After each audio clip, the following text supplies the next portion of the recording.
Well, I got to tell you, we live in the coffee capital of the world, Seattle, Washington. There's a lot of coffee shops in this city. A lot of coffee shops. I feel right at home here because I love coffee. And she's not kidding. I don't drink coffee at all. She drinks enough for both of us. Yes, I do. And I love the fact that we've used the word coffee, spelled it creatively, to represent 5 steps that any couple can use to work through a problem together in their marriage. Yeah, 5 not so easy steps, but important nonetheless. They're represented by each one of these letters, C-O-F-H-E, coffee. Spell a little differently, but you'll catch on. What we want to do, just to kind of get your wheels turning, is to help you think through, what could those represent? What does each one of those letters represent? Yeah, for instance, what step could the letter C represent that would be a tool to solve problems together as a couple? Exactly. I got a hint for you, by the way. It's not chocolate. Another thing I love. I know. We'll get to that later. But think through these 5 things. What could they represent in your workbook? We'll be back in just a moment.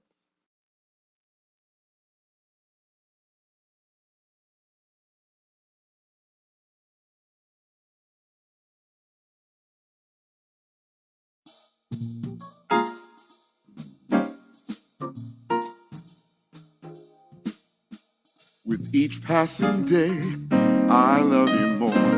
Baby, you've got a way that makes me love you more. I love you more. I love you more. No, I love you more. No, I love you more. Oh, even though we've got issues, Crying through millions of tissues. I love you more. I love you more. I've got to share this with you. I love you more. I have to tell you the truth. I love you more. I love you more. Baby, I love you more. I love you more. Though we've got problems, we can solve them. I love you more. Oh, I love you more.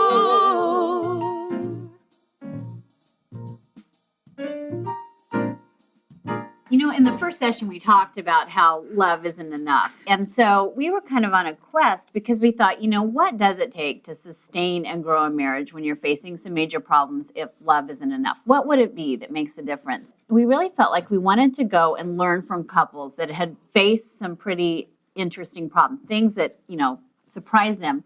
And we just started interviewing and wanted to see what is it that we would find are the ingredients in this relationship that they really point to that made the difference for them in solving this huge problem in a way that they were resilient in the face of it and it didn't, you know, pull them apart.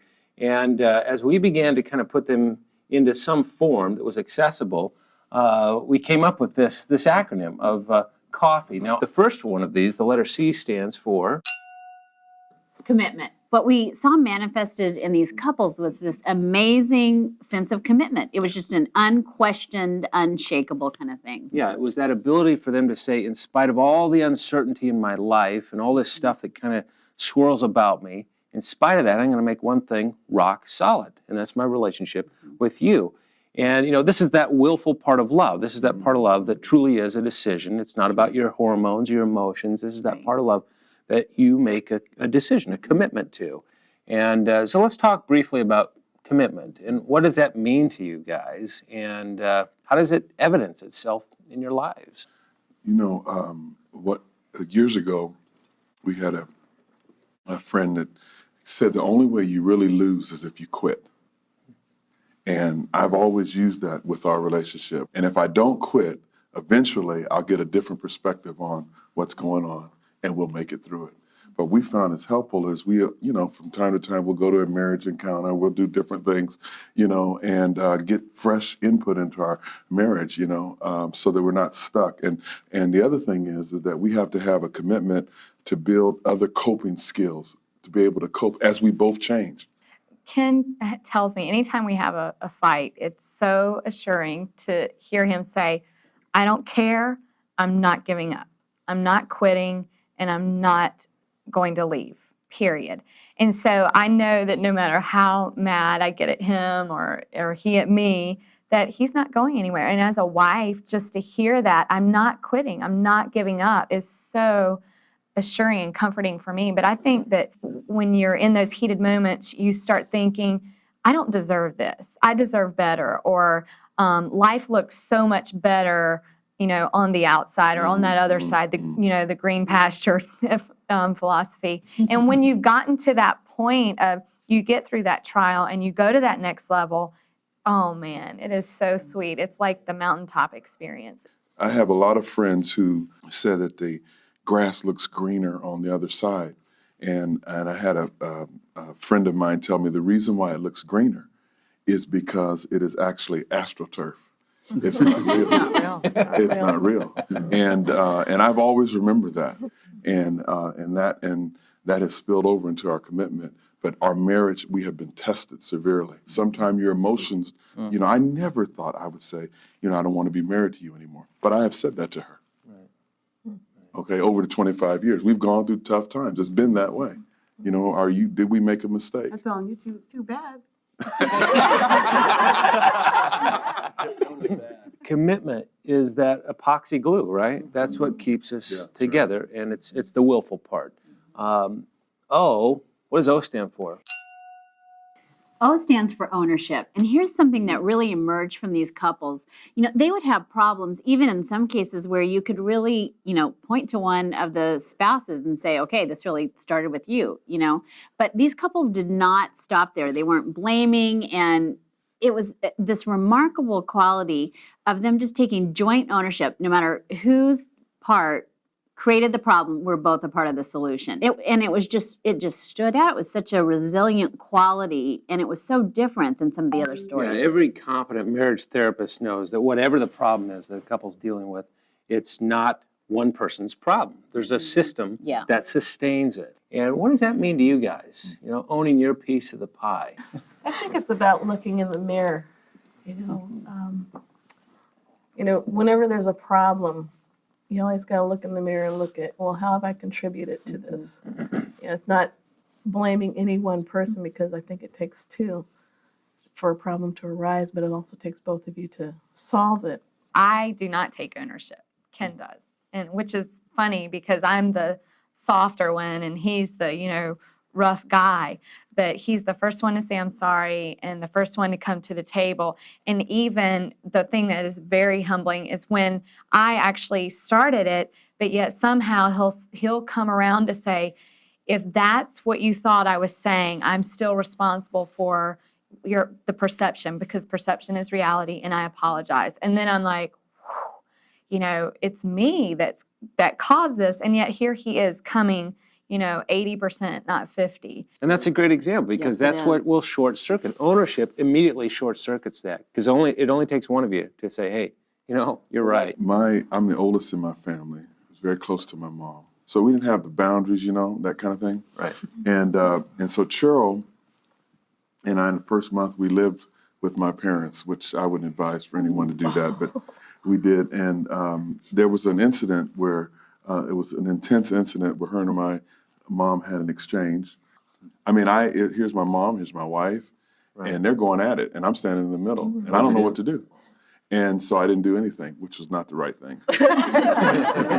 Yeah. And so finally, it's taken probably a good 10 years into our marriage before I actually said, you know what, I need to take responsibility for the fact that I have allowed my parents to our relationship.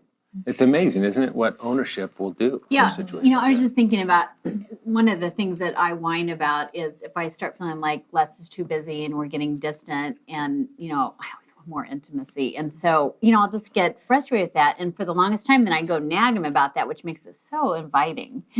and so every once in a while I'll just get energized and think, okay, I'm just going to get a babysitter and go in and announce we've got a babysitter and we can go to a movie, or we can go out to dinner, and he loves that. I just take ownership and do something. She solves the problem before it really is a problem. So it is amazing how I get the very thing I wanted that way, instead of going in and destroying it by complaining. So commitment, ownership, and the F is for Forgiveness. Which is a huge one. This is a gigantic piece of marriage. Somebody I think that was pretty wise says that marriage is made up of two people that are experts at forgiving. Yeah, I mean, what we saw modeled in these couples was just the ability to heal from the hurts they really didn't deserve. Yeah, and one couple commented on how forgiveness is something that's very precious. It's not something you just easily give away. And I love the phrase, a trigger-happy forgiver. That's not what this is about, just, oh, I forgive you, just tossing it out. Because this is something that's really important. Yeah. And so what about forgiveness? What kind of a role does forgiveness play in your relationships? Well, for us, it's huge because, I used to think that I'm sorry works, but that's not really forgiveness. And she lets me know that you're sorry, so what? I think you're sorry right now too. Yeah, but the four words that we say that really kind of makes it more than just a little I'm sorry, I feel bad about this, is will you forgive me? It changes everything. We don't go into the debate, it just changes everything. When I got married, I was going to avoid conflict at all costs. Mm. So when Bon and I would have a conflict, I would shut down, but I wasn't big enough to be able to go back to Bon and say, will you forgive me? So I was okay. I was okay with it, which was fine if I was still an only child, which was fine if I wasn't married, but I was married. And that's something that I had to learn, is how to process this forgiveness in a marriage. You mentioned something interesting. You felt like forgiving yourself was a big part of forgiveness. Hanging on to the past will just suck the life out of you. So once the forgiveness is given and you receive it, you've got to forgive yourself and be able to release it so you can move on. Yeah, it's so true. In fact, psychologically, we know that guilt that lingers too long turns into shame. And shame that lingers too long, shame is the most toxic emotion that we ever experience, because we don't just feel guilty about what we've done, we feel guilty about who we are. I think the other thing that it does is it provides safety Yeah. in the relationship. When you know something is wrong and you know you screwed up majorly, the forgiveness of your mate is a representation of Christ's forgiveness towards you. Yes. It's a manifestation of that. Yeah. And you can also change. When you know you have that safety, because you're not going to be looked down on because you made a mistake. I love that, because it's so true. We never change until we feel safe. And it's not until Right. we forgive that Yeah. the person goes, oh, okay, now I can change. Yes. It's so amazing. Well, we've got commitment, ownership, forgiveness, a huge one, which leads us to the H, And that's for hope. hope. It's about the future. And another thing that we found about these couples is that they are filled with hope. Now, when I say filled with hope, I want to qualify that, because many of them said, our hope was just this little seedling in the ground. Yeah. It's not that they weren't worried or that the hope was global, but they had the ability not to be sort of stuck and frozen in right now. They could see beyond how things were now, and they could have hope that they're moving in a better direction.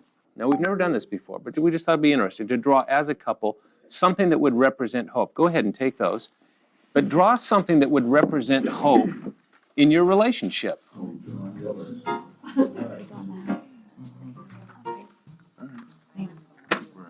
Oh, that'd be good. Okay. All right, let's do a little show and tell here, folks. What's your picture of hope look like for you these days? What we have here is our biggest hope is for our family, as you all might guess.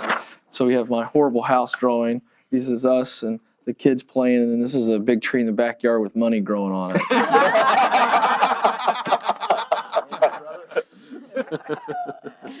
How about the brands? What do you guys got?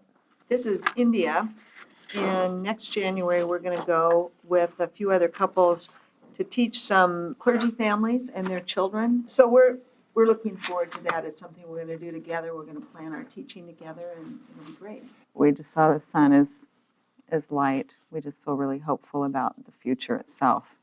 Of course, the tree is growing up, and that's our ultimate goal. And there's 5 major branches on the tree representing each member of our family. All right, pretty cool. I Very was going to make positive. fun of your son because it's so elementary schoolish, and then I took a glance down there. Yeah, we're talking elementary. So let's see what you guys got. Well, that face is how I feel about the future, hopeful. Great. And I put down here, storms end, Hmm. and that's why the sun's so bright and happy. Well, how about you guys? What do you draw to represent hope for you? It's a season of hope where when you're in the valley, you still focus on Christ. It takes a little rain in your life and also some sunshine to grow. And also Christ, being Christ-centered. Very cool. But hope is a big one, isn't it? I mean, do you guys agree? I mean, even if it's this little seedling, you know, you got to have hope to really get through some difficult times. Whatever the problem is, have confidence that it will be different. Well, that brings us down here. C, O, F, H, and E. E stands for, anybody know? Empathy. Empathy. Do you know that research shows us if we did that and nothing else, 90% of our issues would totally dissipate. Wow. Once you see that issue from your partner's perspective, all of a sudden you look at it very differently. I lecture on it all the time, and yet it's not something I'm inclined to do. I have to work at it because it involves my head, my heart, and to really put myself in Leslie's shoes, see the world from her perspective. That takes work. It's easier to empathize with other people than your spouse because when you start empathizing with your spouse, it often demands change. Right. And that's a little closer to home. That's why it's so risky. Yeah. It'll change you. But anything like that come to mind? When we decided to go through the in vitro process, that's really much tougher on the female than it is the male. And from the different type of drugs she has to take that just crank the hormones up to the shots, 2-3 shots a day that hurt, and she's bruised. And I learned very quickly that I can't say anything that makes her feel good. And so it's an act of empathy to just literally, and when she came home last Friday, and you know, she came in the door, she couldn't speak, and she just shook her head. It was just crushing. And so I just held her, and that's the whole experience there is just, I gotta be where she's at. But that's what empathy does. It softens your heart, doesn't it? And it does make you kinder. It makes you gentler. Yeah. Commitment, ownership, forgiveness, hope, and empathy. 5 not so easy steps to solving nearly any problem that you would encounter. And that's kind of a coffee break even a non-coffee drinker can enjoy.